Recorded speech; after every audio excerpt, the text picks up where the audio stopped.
In the digital reality, evolution over revolution prevails. The QA approaches and techniques that worked yesterday will fail you tomorrow. So free your mind. The automation cyborg has been sent back in time. TED speaker Jonathan Wright's mission is to help you save the future from bad software. This podcast is brought to you by Eggplant. Eggplant help businesses to test, monitor, and analyze their end-to-end customer experience and continuously improve their business outcomes. In this episode, I'm going to be talking to Paul Gerrard. I've known Paul for over 20 years. He's a thought leader in the space. He's won multiple Lifetime Achievement Awards. Coming from Oxford and Imperial College, he also is the founder and host of the Technology Leadership Forum, and he's been involved with me for running things like the Testing Festival. He was the program chair for Eurostar back in 2014, and he's got extensive experience when it comes to quality assurance and test assurance. And today we're going to be talking about ChatGPT 4 testers. So what are those use cases? You know, you've had the chance to have 24 hours of use, hands-on use. You know, in your opinion, you know, what have you seen as great capabilities that have kind of come out within GPT-4 that people should be aware of? Well, I think the way I'd look at it is it's made me feel more confident I can get some real value out of it. So I played with version 3.5, had some fun with it, asked it some questions, talked about requirements and looking to test requirements, looked at generating some code. There's some interesting stuff, and then said, well, can I generate the tests? And so it could. And then test data, and so it could. And it seemed to me that the building blocks are beginning to emerge of how you can put, if you like, a complete test process together, but you can put a complete software development process together. It's going to help in all sorts of areas. And it's a bit like it's a box of tools that we haven't got the manual for yet.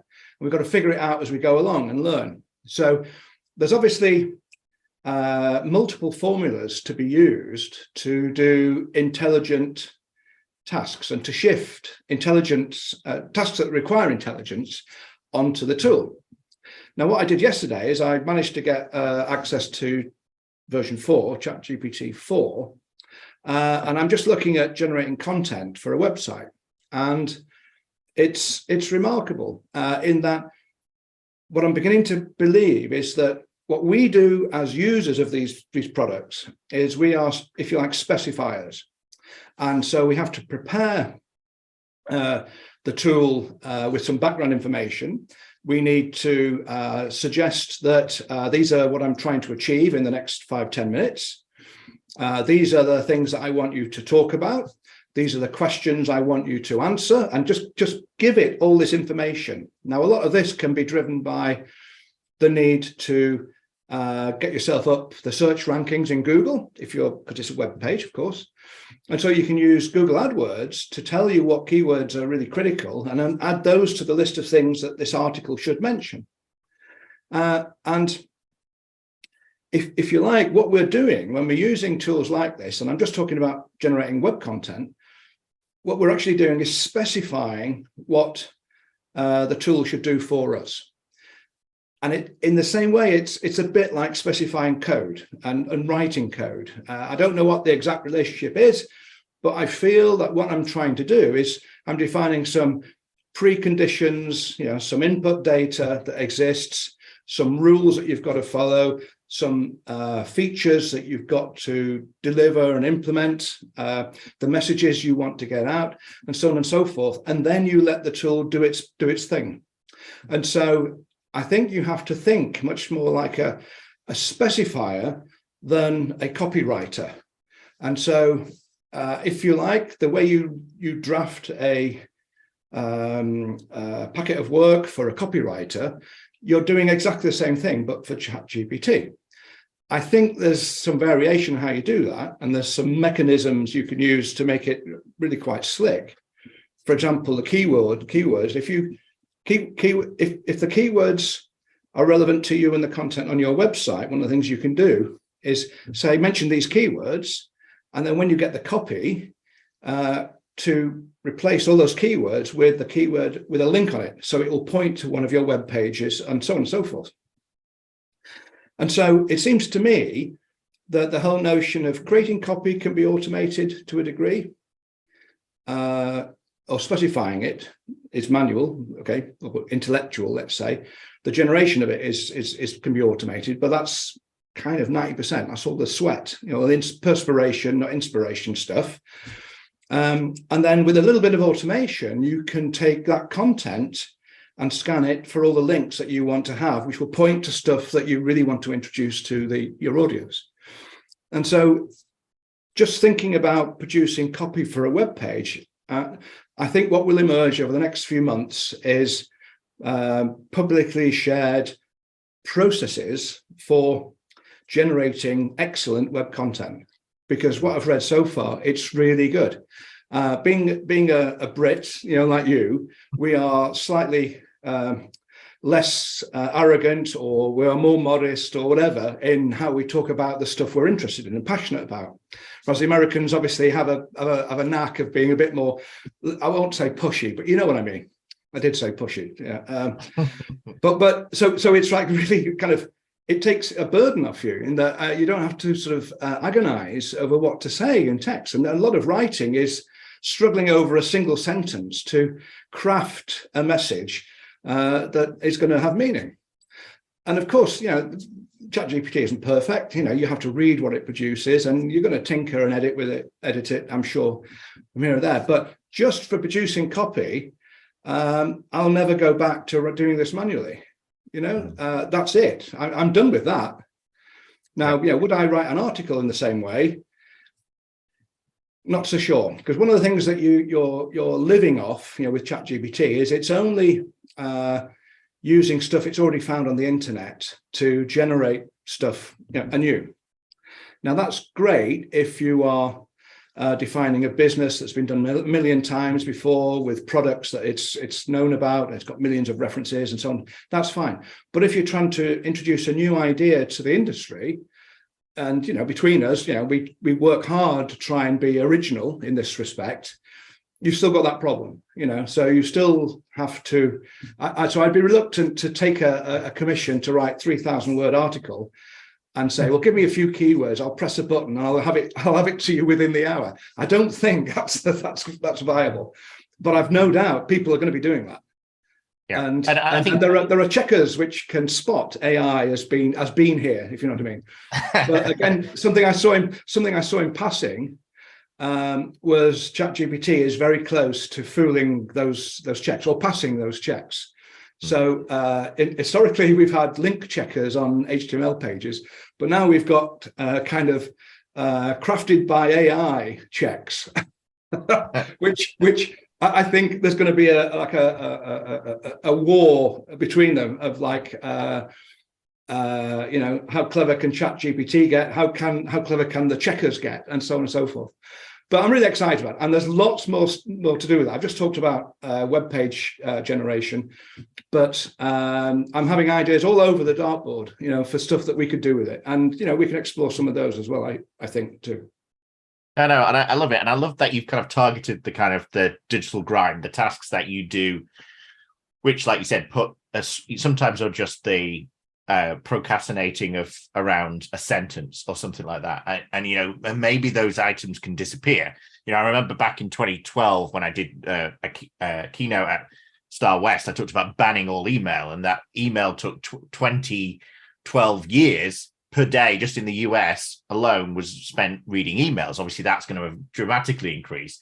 For it to read your emails, identify the tasks that need to be done, push those into a backlog, and then start helping you through, assisting you to get some of those tasks, because 90% of them are digital grind, maybe are paper pushing, a proxy of information across.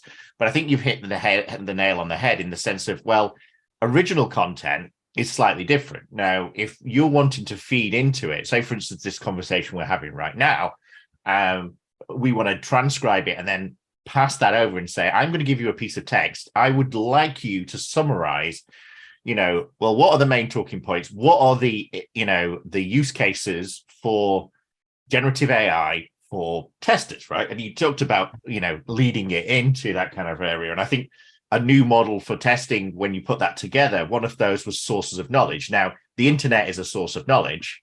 However, I think where we've seen the shift from traditional manual following scripts to exploratory and having like a mission or a charter to say, okay, well, I'm going in this with, I'm going to check payment processing, and that's my mission today.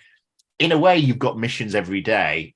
And can ChatGPT help the average tester to have superpowers to be able to maybe write automation when they're not fluent with automation, or write an API test, or write a requirement? Do you see testing use cases coming out of this? Absolutely. So what's been demonstrated when on the feed that the ChatGPT guys put out a couple of nights ago, they demonstrated a couple of things. One was a sketch on the back of a napkin of a web application, which, from just uploading a scan of that picture, this hand-drawn, badly drawn picture, it generated a workable web page, which basically told jokes, and not very sophisticated, but that's kind of clever. But by the same token, if you upload an image of a screen, of a screen you're going to test, you can say, describe in minute detail everything you see, in particular and I'm just thinking aloud now, but you can say, in particular, paying attention to the labels of the fields, which give you the name of the field, the structure of the field, the size, whether it's numeric, whether it's text, whatever, if you can identify that, and start thinking about how you would test input validation on those fields. Now, you wouldn't do it in that way, perhaps. You'd probably do it in stages. But what you might end up with is like a table of all the fields, their names, their formats, and then say, right, I've got my secret source, which I've uploaded just now to ChatGPT, which says how you test dates, how you test currencies, how you test Booleans in combination, and you could give it some heuristics, dare I say, and then say, use those heuristics to generate as many test cases that you think have value without duplication. Go. And it will generate many more test cases than you probably think of for yourself, if you had no other support, if you had no other hints than your head, what's in your head. So I can certainly see that. And with code, it's better than that, because you can upload the code and say, generate a covering set of tests. Now, right now, we need, what's missing is it'll just generate some tests. You think, well, what does that cover? It looks like 50 test cases of a 50-line piece of Java or Python or whatever it is. And it will generate the code to actually run the tests. So the unit tests will just get generated. Now, that's probably better than what developers are doing right now, because they don't like testing their developer and so on.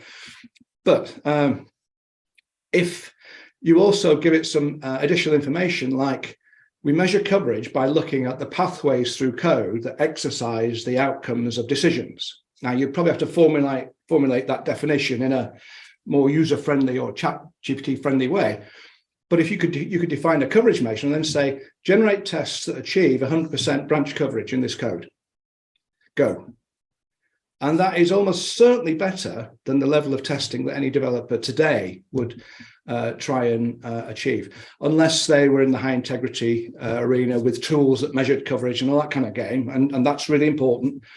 But I think somebody who doesn't have those tools could achieve quite a lot without them. And the nice thing about it is you can keep that conversation and the outputs from it. And if the code changes, you edit the code and say, regenerate those tests. Throw away all the code you've just generated. You don't need that anymore. It's only a means to an end. And so you could have a kind of it would fit very nicely into a test-driven development regime as well. As you write the code, you generate the tests as you go. And the one thing the developers hate doing is writing tests and running them. And yet that's what it's going to do for you. And if at the very least, you're going to have a very good regression set because you could craft the specification of the testing by saying, create tests that cover the code changes we've just made. Just do it. I mean, like getting developers to do that is like, it's almost impossible, and although developers know TDD has value, they still see it as more time consuming than writing the code, running a few tests, shipping it. So I think there's fantastic opportunities. Right now, you can't upload images into ChatGPT. They've not released that, but they demonstrated it as a capability. I think they're doing the safety thing. It might be months before we get that, but when we do get that, that would be really interesting. So you look at code, and you can look at images of web pages or mobile apps and that kind of stuff. I think it's really interesting. I'm not saying exciting. It is exciting because it's fun, but is it gonna take over the world? Don't know, but it's getting there. It really is getting there, which is remarkable. It is, yeah. And so back at Automation Guild, I did a demo around Eggplant generating some gherkin syntax. So originally it was a quote from Jason about, is stock price a reference for quality, which was obviously quite fictional, but it was played, it was on a thread with Alan Page. And so I created, asked it to create a gherkin script to how I would find out the stock price of Microsoft.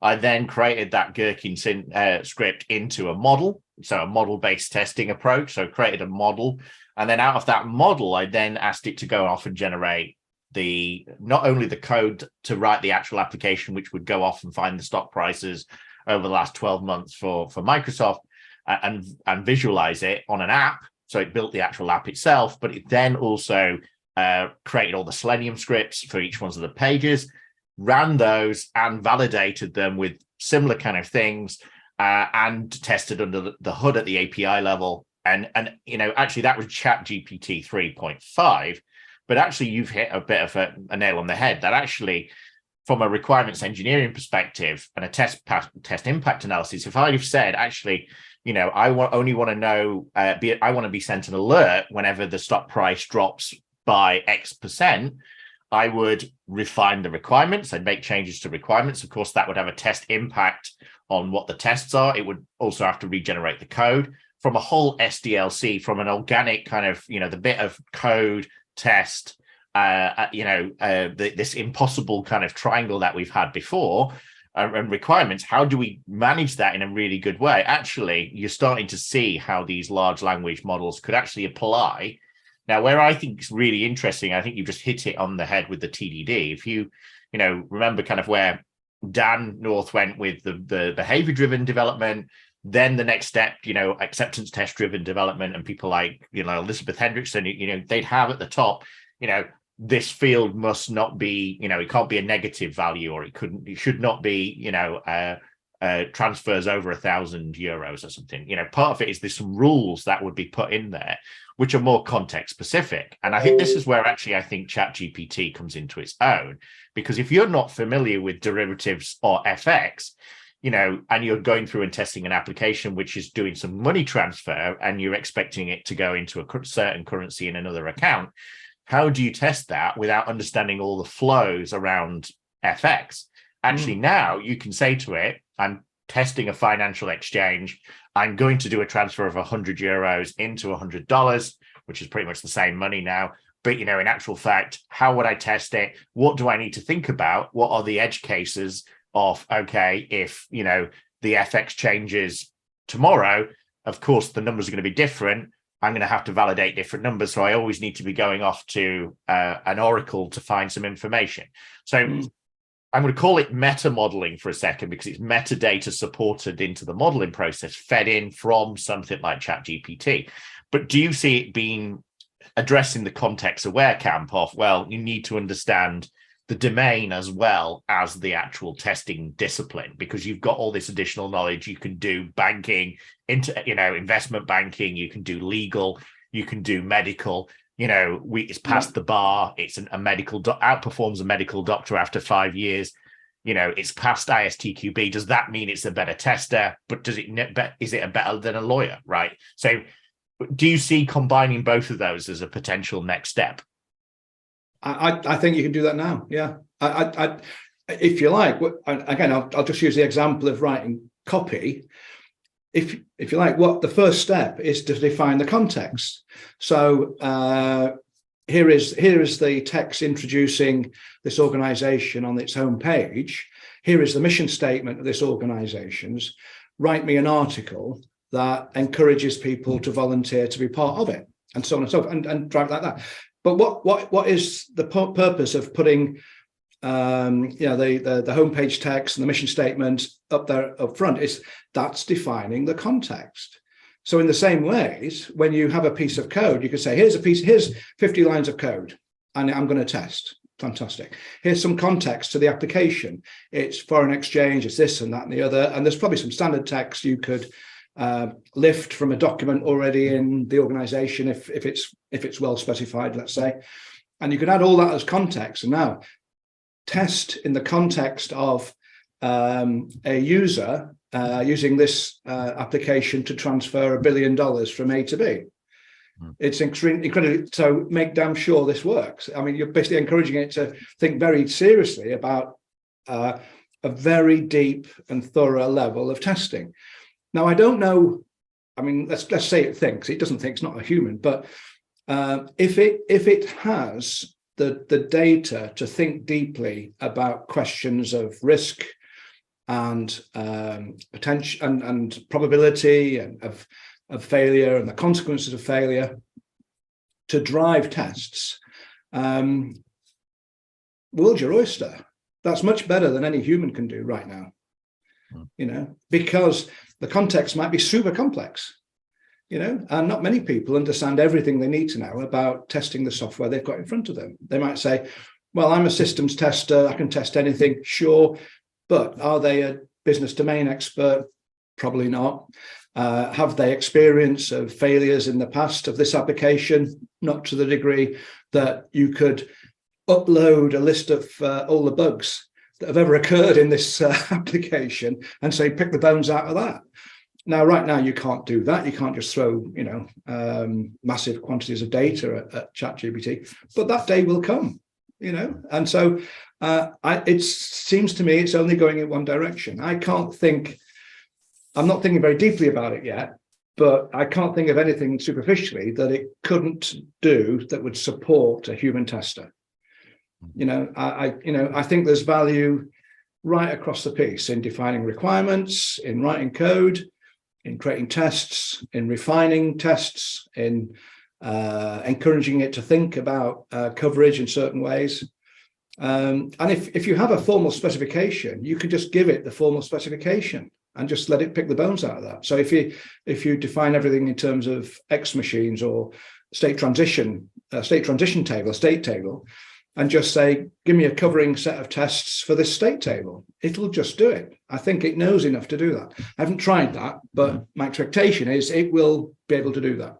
But this is the kind of thing that we need to experiment with and explore. So, but right now, I'm kind of excited that the possibility is there to do some really, really clever stuff, stuff. And I think to your last point, and I think this is where I see the natural evolution of this, is you think of all those organizations that have got all those requirement specifications, they've got all those historical bugs, they've got all those test cases that they've written, they've got all this documentation, they've got all these Visio diagrams, they've got all these CMDB kind of databases of information. Once you're able to get that metadata down to a consumable format, then you can train it against that by saying, here's, my current requirements specification. Is there any, is it ambiguous? Is there any holes in it? Learn this the way that we do payment processing with our rules, which is different to maybe the external sources of knowledge from systems, which it's learned from the internet facing. Because, of course, your special source is maybe documented in your own internal resources. So I can see people in the way we've got public and private cloud starting to deploy these kind of models within their own organization and learn their organization, and then the uses of from HR to infrastructure, deploy me this in one of our, VPN locations, it will understand a lot more. Of course, that is a few years off. But I think what we've taken from this, which is obviously day one experience, is that we've got to learn to be able to ask the right questions, a bit like the Hitchhiker's Guide to the Galaxy. Say if you ask it what the meaning of life is, it'll come back with, or what the infinite question is, it'll come back with 42. I think we need to get better at, well, what are the questions and the string patterns that we need to ask, and how we refine that to maximize our usefulness of this, and then understanding limitations of what can it do, what can't it do, what shouldn't it do from an ethical perspective, right? We're not looking at just removing people by replacing them. It's actually human augmentation. And if anything, it's augmented testing through the power of being able to provide testers with superpowers. And so, that's where, I'd like, maybe we'll revisit this in a later podcast once it's got image-based capability. And or it might have even written it, because it does support text to video. So in theory, if it does text to avatar, then we're out of a job as well, because we'll be digitalizing our testers like Jason's thinking about from testers.ai. Yeah, and that's one of the things that's so fascinating about it. So you're absolutely right. We need to understand how to have a conversation. It's a conversation. So it's not like, here's some code, test this, press a button, it's done. No, it's never going to work that way. Well, I don't think it's ever going to work that way, not in my lifetime anyway. So you're quite right. One of the things is the questions we ask and say, don't forget to think about this, don't forget to think about that. And there's also the notion of principles or rules that it should follow. So, you remember the little black book I wrote with axioms in. Now, some people don't agree there are axioms in testing. Well, fine. I think they help. But what I might actually do is there are 16 axioms in the little book. Post those into ChatGPT, give it some context about a project, and then say, write me a test strategy. I made my living for about 15 years writing test strategies of some scale. And I honestly think a lot of it was not, copperplate, not templated, but the thought process was the complex stuff, and then the context came in and drove the content as it was generated. That would be an interesting little exercise to do, over a couple of hours, and to see what it would come up with. Because you could limit it and say, look, write it in 3 pages. And we'd all love to see test plans, strategies, where they have to be produced nice and compact and short. And I think the potential is there for it to do a much better job than we would do in terms of the text. So, but you're right. So there's the questions we ask, let's use the word axioms, rules, principles, call them what you like, that it should apply, the constraints, if you like. Then there's purposes, whatever, and it's a bit like a specification. But the conversation is trying to get that specification out of your head in a fuzzy way into the tool in a structured way. And that will take 2 or 3 or more iterations to do that. And I think it's a conversation that leads to an output. And you might not actually get the output immediately. You might have to have a half hour to and fro refining the spec before you say, go, give me the final result. Or give me an outline, and I'll look at the outline and now write the full thing. So I think these processes that we haven't had to do before are accelerated, that's for sure. Because how long would it take to get a strategy out the door? Months, weeks, sometimes. Sorry, weeks and months sometimes. Because you need to have meetings with senior people and they're not available. And if you can pick their brains in a way that if you can get them to articulate what they want, it's usually very simple. The more senior you go, the less content they need to provide. But if you've got that, I think there's opportunities to do some remarkable stuff. And it doesn't, not limited to testing, of course. I mean, it could do all sorts of things. So, I was a bit of a skeptic a year or 2 ago, but I'm getting quite excited about it now because it's moved on so quickly, hasn't it? And every week there's new announcements. And I think, one of the things you did last year with the terminologies side of things is actually using the correct, understanding the language, right? So, and that fits really nicely into the keywords and all sorts of that stuff. It's I'm definitely going to use that. Sorry, you are interrupted. Oh, no. I think, I'll put a link in for the actual kind of terminology lookup and the different definitions that are used within ISO, ISTQB, different language that's used, because we all describe things in different ways, even in different companies. So a test case, a test script, they can all have different multiple meanings depending on which viewpoint you are, what persona you are. So actually bridging that gap and maybe even ChatGPT extending into understanding definitions. And I'm hopefully it's even indexed your little terminology link to actually allow us to kind of bridge those gaps so that everyone understands what they mean when they say X, Y, Z in terminology from testing, but also understand the breadth of maybe terminology and especially abbreviations that are used within an organization. So feeding those kind of meta models in, I think actually we start harmonizing this kind of the terminology that we use and actually in the understanding that we're using. And what I think you've kind of said, which is actually blown my mind slightly, is that actually if you do this from an enterprise scale, then these models are refined by multiple augmented intelligence from humans in the loop.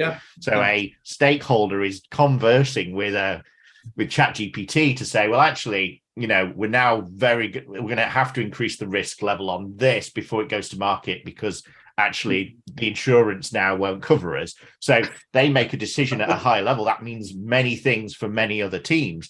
They're all refining this model of, well, what is it that the goal is of the organization and the mission, like you kind of said. Actually, that can change based on appetite for investment, the current tech climate, reduction in skills based on jobs that have been maybe lost and knowledge that's been lost within an organization that still exists in hopefully documentation, if depending on how they read the Agile Manifesto.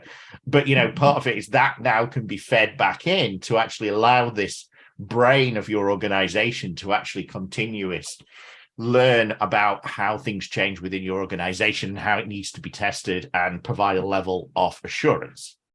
I think there are products, not testing products, but there are products now becoming available which will scan the content of all the documentation in your organization, for example.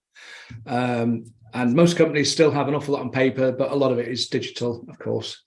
And then interpreting stuff from that. But I still think there's a requirement for humans to put their, if you like, they should be doing context, mission statements, goals, risks. And that's all usually low quantity of data, but it's critical to everything else that follows. Now, all the detail is stuff that computers can do better than humans. But we should be concentrating on the big picture, the mission, the risks, goals, money, people, big things, Process.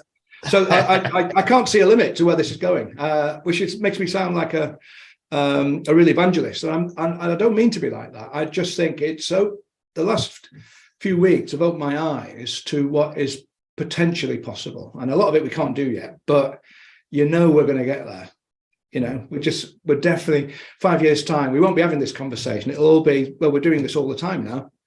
It's not going to go away. It's like a juggernaut. It's it's exciting. I have to say so. So yeah, looking forward to it. Fantastic. Well, we'll check back and in a few weeks and we'll see, how it's progressed on and if we can find any more use cases that we can share with the audience. Yeah, absolutely.